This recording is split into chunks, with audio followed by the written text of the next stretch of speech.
My parents were born in this community and they grew up here. When I was born, everybody knew me. They were waiting for me.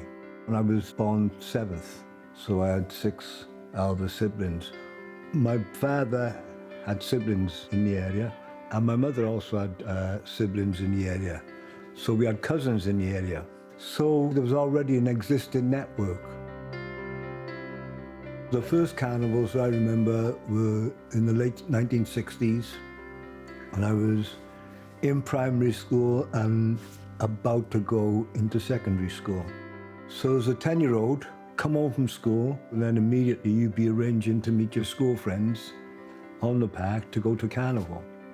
Then, a few years later, in the 1970s, we were having carnival irregularly in Butetown at that time. And in 1976, it was a particularly wet summer, and Butetown Carnival was cancelled. So a group of us, kind of older young people, if I can put it that way, I was about 19, went up to Notting Hill Carnival in London.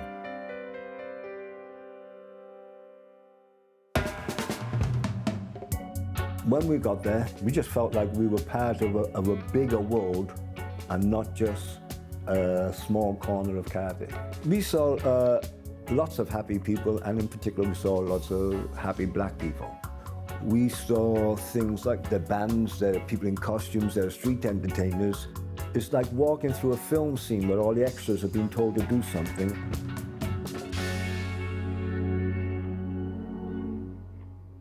The Notting Hill Carnival riots in 1976, there was like a rise of, they later on called this steaming, where big gang of young guys would just rush a crowd, snatch everything and run through.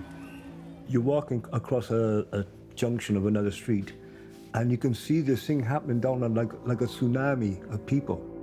Hear the intensity growing as it caught the street. The police response to that then was to go in equally kind of vigorously, a mob-handed, and people were getting caught in the crossfire. The police were fully engaged. At that point, they had the whole riot gear on. And when the police approached, it turned into a riot, and a full-blooded riot. Police cars were being petrol bombed as they drove down the road. At least dozens of injuries for the police, countless injuries for the public. I'm sure at that time there were lots of people in the police who probably didn't even want to see a Notting Hill Carnival anyways. Although we did have Butetown Carnival, it still hadn't been enshrined. It'd come and go. And when we returned from Notting Hill in '76, because of the problems, the adults decided that we shouldn't have to go to London to take part, enjoy our culture, should be in Cardiff. We should have our own. First one I attended, there was thousands and thousands of people. You know, I'm talking 15, 20,000 people. It was huge. I think at the time it was only second in size to the Notting Hill Carnival, so it was massive. Just see a mass of people all walking around enjoying themselves, some dancing. So most people would just sit on the grass and chill. Everyone was friendly, happy, you know, everyone helped each other. Just happiness. People was coming from everywhere. Up the valleys, they even come from Bristol, everywhere, to that carnival back in the 80s. It was big, you know, it was really big.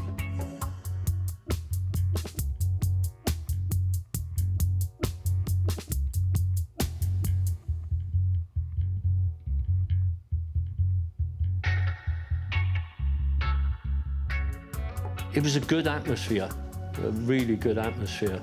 And people are going to a carnival to have a good time. As soon as you finish your first song, they're all whistling, wolf whistling and clapping and all that, and you know you've done a good show, like, you know. And dancing. Yeah, you just see people so dancing. Oh, I'm not going to dance now. Because of the way the community was, both connected and creative, the community made carnival. So carnival makes community, because once a year we're bringing people together to do these things, which they used to do all year round. The carnival initially came to a halt early to mid-90s, mainly due to a lack of funding. We brought Carnival back in 2014. Wales Millennium Centre came and offered us a stage, and all of a sudden it takes on a whole new scale. So they were really helpful from early days.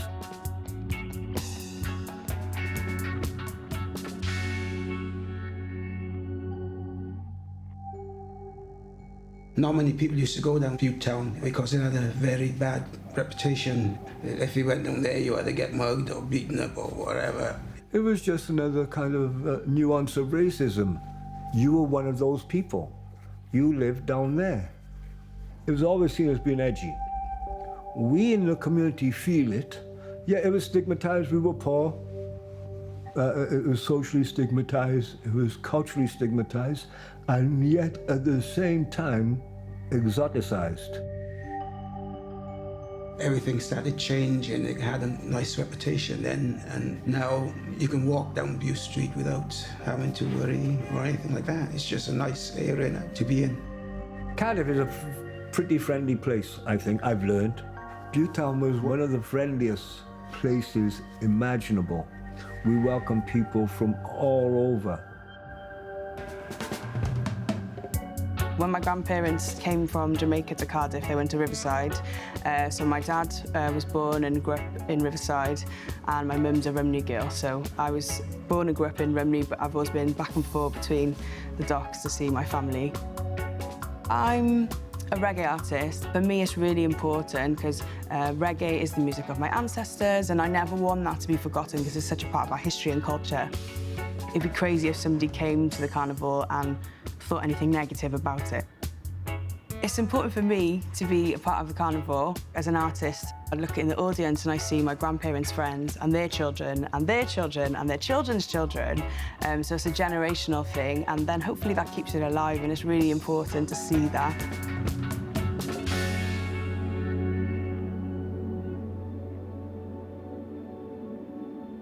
Butetown is an extremely diverse community, and it always has been. People look out for each other.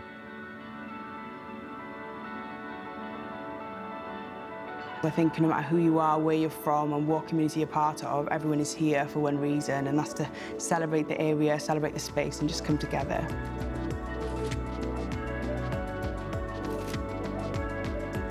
So in the future, my main aim is to bring the people of Butetown together so they can see and appreciate their own talents and see what a special community they belong to.